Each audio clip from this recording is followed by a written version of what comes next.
Guys, it's Luke, and for a little change of pace, I decided to present to you guys 4 books that I wrote and illustrated a couple years ago, but never published, though someday will. And how we're going to do is I'm going to show each one and read it out loud to you guys. Yeah, I hope you guys like them. I do still plan on continuing to do more Everything Wrong with Simpsons videos, but I just want to add on some new things, and I know I did say before that a behind-the-scenes video would be the next non-Everything Wrong with video, but I'm still going to do that. I just decided to do this first instead, so yeah, I hope you guys like the books.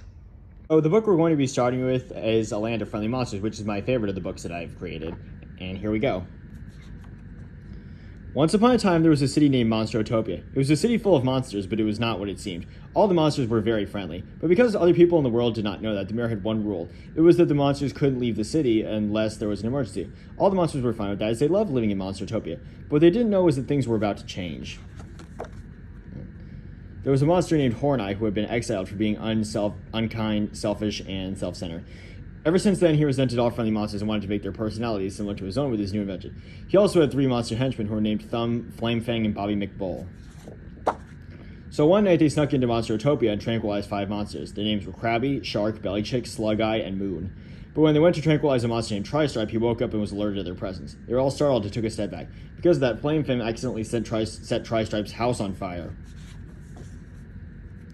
They all ran out, and a monster named Jose extinguished the fire. Unfortunately, Horneye and his henchmen fled the scene, but on their way, they captured 3 more monsters. Tristripe tried to convince the bear to let them go after Horneye. The bear told him yes, but that he couldn't go alone. Tristripe then picked 6 monsters to go with him. The monsters he picked were his friends Headwheel, Spider, Wheels, Rolly Rudy, Eyefly, and Nose.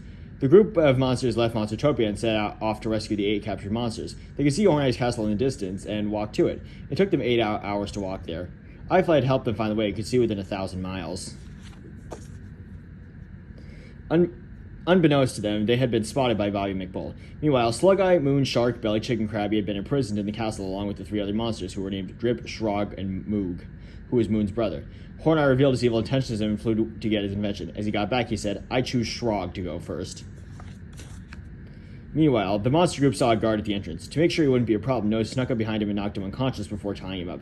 The group knew that they shouldn't go in the front door, so instead they picked the lock on the back door and went in after making sure that no one was around. Once they were inside, they came up with a plan. Tristripe told Headwheel and Nose to barricade the rooms that Horneye and his henchmen would be in. He then told Wheels that they would get the cell keys. After that, Eyefly would help Spider open the cells. Then they would leave and go home. So they barricaded the room that Thumb, Bobby McBull, and Flamefang were in, but they couldn't find Horneye. While Rolly Rudy kept watch and Tristripe Wheels went to look for the keys, Spider and Eyefly found the cells. When they got there, 2 of the 8 monsters were missing. Suddenly, Eyefly felt something slimy on him. He looked and saw Shrog holding him with his tongue, and Horneye and Moon were next to him. They had been zapped by Horneye's invention. In addition, Horneye had hidden a secret room after Bobby McBull had alerted him about the group coming. After imprisoning Spider and Eyefly, Horneye set his invention to zap them and all the other prisoners at once. Zap. Meanwhile, Horneye's henchmen freed themselves and knocked out Headwheel, Nose, and Rolly Rudy. Soon after they were zapped too. Tristripe saw what was happening and knew he had to do something. He grabbed the tranquilizer gun to tranquilize Thumb, Flamefang, and Bobby McBull before destroying the machine. That returned the monsters to normal, and Horneye was full of rage. Tristripe tried to reason with him. He said, "This won't change anything, Horneye," but Horneye responded with, "Yeah, right, but I'm more smarter and powerful than all of you monsters put together." And with that, he flew toward Tristripe, but Tristripe tranquilized him and he passed out. After getting his friends out of the castle, Tristripe found barrels of gunpowder. He made a fuse and lit it with Flamefang's fire. After exiting the castle, Tristripe met up with his friends. They had found a monster plane and took it to escape. Back in the castle, Thumb was waking up and opened his eye wide after seeing the TNT was about to go off, and a moment later, it did. Outside, there was a huge explosion that knocked back the guard Nose had knocked out. When it ended, there was practically nothing left at the castle. The guard, whose name was Mustache, decided to redeem himself and live in Monsterotopia. He got into his monster truck and drove to the city. Meanwhile, the group had flown into a terrible storm. Suddenly, a bolt of lightning struck the plane. The group needed to escape right away. Krabby found a big supply of parachutes. Everyone then immediately jumped out of the plane, putting the parachutes on except for Eyefly. The plane plummeted toward the ground and exploded. The monsters landed near the remains of the plane. As the rain stopped, the monsters could see Monstertopia not far from where they were. They walked 20 minutes to their hometown and saw a car they had never seen before. As the group walked past the car, they saw the mayor with Mustache. He explained that he was redeeming himself and Nose apologized for knocking him unconscious, which he accepted. The mayor then asked Tristripe to come with him. He took him to a town meeting that he had organized. He had done it after hearing from a monster named Earwing, who had been flying and could hear faraway noises that the group was returning. At the town meeting, Tri-Stripe explained what had happened on the journey. The crowd congratulated him for defeating Horneye, though he gave some of that credit to his friends. To show gratitude, the mayor abolished his rule forbidding monsters to leave Monster Utopia and made Tri-Stripe the new mayor. He believed Tri-Stripe was worthy enough to be mayor and was also planning on retiring. Tri-Stripe was so happy as he heard the crowd say, "Long live Mayor Tri-Stripe!" He also saw his parents with proud faces. "This is the best day ever," Tri-Stripe cried, and they all lived happily ever after. The end. So the next book we're going to be reading is The Rainbow Bird. Enjoy. Once upon a time, there was a rainbow bird named Randy. He lived with his parents and friends in Golden Gate Park. He had lived a very good life. However, he and his best friend Phoebe were noticing birds were disappearing from the park, but didn't know that trouble was around the corner by a woman named Martha Flightfang. One day, Randy's parents Diego and Charlotte witnessed a cerulean bird with brown spots getting hit with a poison dart. After seeing Martha put the bird in a bag, Diego and Charlotte realized why birds had been disappearing from Golden Gate Park. They flew to warn the others, unaware that Martha had spotted them. After arriving at the DeYoung Museum, Diego and Charlotte managed to warn all the birds about Martha, but then they heard a noise. Thump. Martha appeared in her own vehicle that had the ability to be silent, which was why Diego and Charlotte hadn't heard her coming after them. She used her vehicle to grab birds with a rope and trap them in cages. The birds tried to get away, and some did manage to, but others were caught, including Diego and Charlotte. After 17 birds were captured, Phoebe tried to rescue Diego and Charlotte, but got captured as well. Martha then took off in her vehicle, which could also fly. Randy knew he had to rescue his parents and friends, so he flew out of the park to Twin Peaks but couldn't find the vehicle. So he flew to the Golden Gate Bridge but still could not find it. But he wasn't going to give up. Randy was tired though and took a rest at Mount Davidson. Meanwhile, Martha shrunk her vehicle and hid inside her store along with the birds in an employees-only room. Martha demonstrated the machine to the birds by using the one Diego and Charlotte saw get tranquilized. When it was done, not sure why done isn't there, but yeah, we'll just keep going. A pair of shoes came out of the machine, but because the machine had to recharge and she was out of poison darts, Martha went straight to bed. Afterwards, Phoebe said, "We're toast." Meanwhile, Freddie, a friend of Randy's, decided to look as well. The next day, Martha left to buy more darts. Meanwhile, Randy and Freddie found each other at Coy Tower and then saw them at the shop. Randy said, "Let's look there." Unfortunately, on their way to the shop, Martha spotted them. But instead of darting them, she let them fly, knowing they'd get captured. And sure enough, they did after flying into the shop. Martha then entered and revealed to Randy and Freddie her evil intentions and said they'd all die after she took an hour nap. Unbeknownst to her, Randy spotted an open cage button, which was on a remote.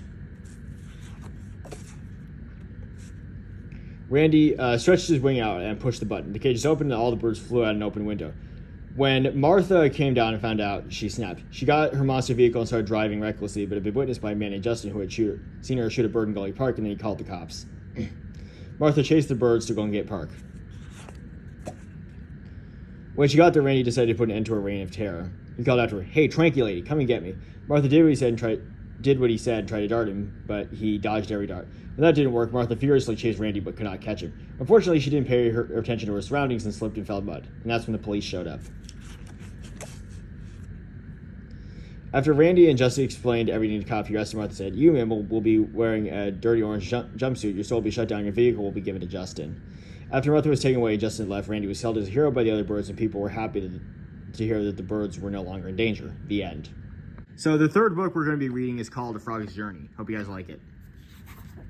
Once upon a time, in a swamp called Sneeb Swamp, there was a beautiful frog named Felicia. She lived with her parents and forgot to put with her, not sure how that happened. Frank and Fiona had fun times with their best friend Freddie. But she also had a dream, which was to leave the swamp and explore the outside world. The only problem was that she was a frog, and frogs couldn't survive without water. But one day, Freddie saw a sign that told her a person who could possibly help Felicia. After telling Felicia, she followed the sign and eventually found the home of Mr. Duckfest. She entered and Mr. Duckfest welcomed her. They both introduced themselves, and after Mr. Duckfest explained his powers and what he does, Felicia told him what she wanted. Mr. Duckfest agreed to help her on the condition that she get the needed ingredients. "I need a cup of water, a lily pad, and 2 twigs," he said. Once Felicia got the needed ingredients, Mr. Duckfest made a potion for her. "All you have to do is tell the potion what to do, and it'll do it," Mr. Duckfest said. "But listen, once it runs out, I won't be able to make a new one. So be careful with what you tell it. Also, it'll be easier to carry it in this backpack." After thanking Mr. Duckfest, Felicia left and went to say goodbye to her friends and family. After saying goodbye, Felicia drank the potion after telling it to grant her the ability to survive without water. After that, she hopped out of the swamp and eventually found a town called Aquaville. She hopped around to explore, which was not easy for a frog. Some people were even surprised to see a frog far away from the water. Unbeknownst to Felicia, who was spotted by a sorceress named Jane Fishy Pants, who became interested in her ability to be away from water. Later, Felicia saw a handsome young man named Lewis and decided to learn more about the town from him. But she decided that it wasn't a good idea to meet him as a frog, so she took out her potion and drank after telling it what to do, which turned her into a human. She then went to find Lewis, not realizing that Jane had just seen her transformation. When she found him, she said, "Hi, my name is Felicia and I'm new here. Can you tell me about this place?" Lewis said yes, and also offered her over to his house for dinner, which she accepted. On the way, Felicia accidentally bumped into another man, but noticed her small backpack fell out of her pocket, which was stolen by Jane. After they got to Lewis's house, he asked Felicia what she wanted for dinner. "Anything is fine, but maybe something with flies on it." When asked why, she explained that she was originally a frog, just transformed into a human. After hearing that, he grew interested in her. Felicia reached into her back pocket for a small backpack, but it was gone. Just then, there was a clap of thunder. Jane came in, followed by smoke. "Looking for this?" she asked. She explained that she had seen Felicia's transformation and turned to dark magic because she had been bullied all her life. Afterward, she turned Felicia back into a frog. She picked her up by the leg and said, "Now that I have your potion, I'll be taking over Aquaville." She turned Lewis into an ant and threw Felicia far away from the harbor. Afterward, she went to the mayor's office and turned him into a rock. Jane made an announcement saying that she was the new mayor because the old one had passed away. But when people asked her her last name, she snapped. She drank from Felicia's potion after telling it to make her grow to an enormous size, and she grew to just that size. "Now, unless you want to get squished, y'all will do as I say," she roared.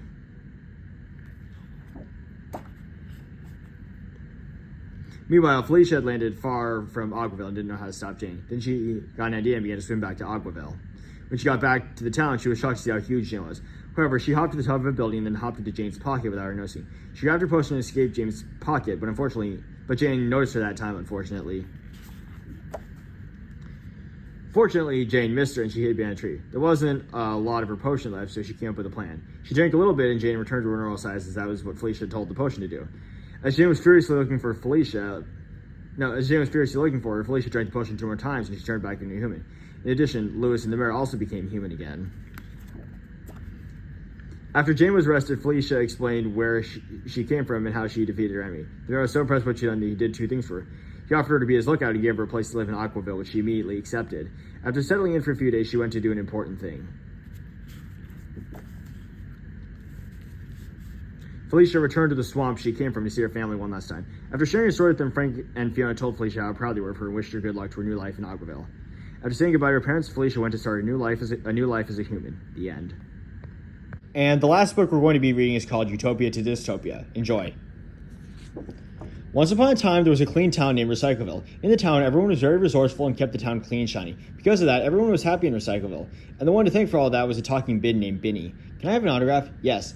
However, there were 3 villains not too far away who were up to something sinister and destructive.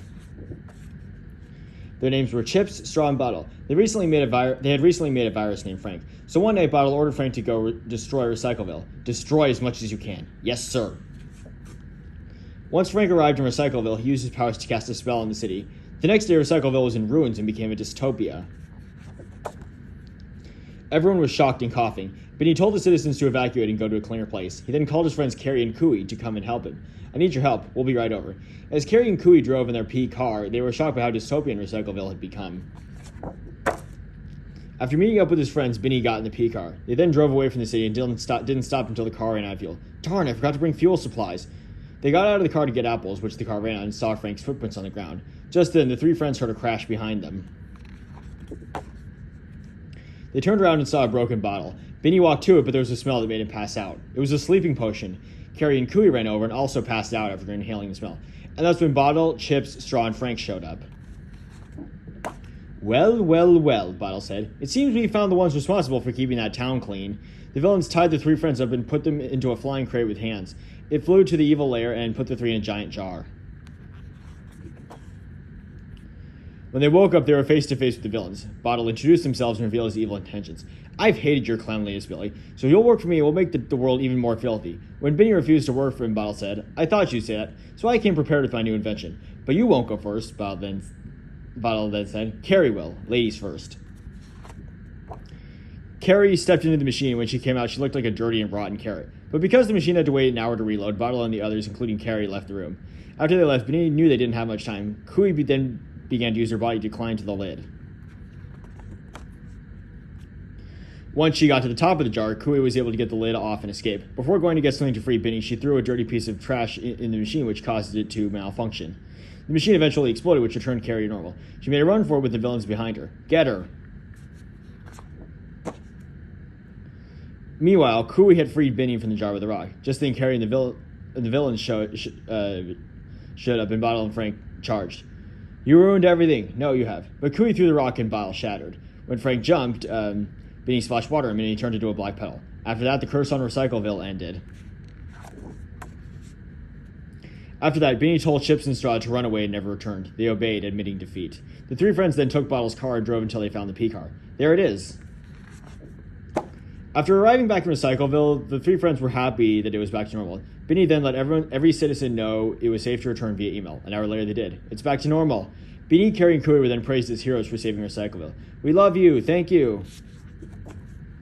Binny then said to the crowd, we appreciate your gratitudes, everybody. Now I just have one thing to say. If we keep up our acts of cleanliness around the world, our planet will be happy. If not for us, who knows what would happen? The end. Well, guys, I hope you enjoyed those 4 books, and I've got 2 things to say about the next Everything Wrong with Simpsons video.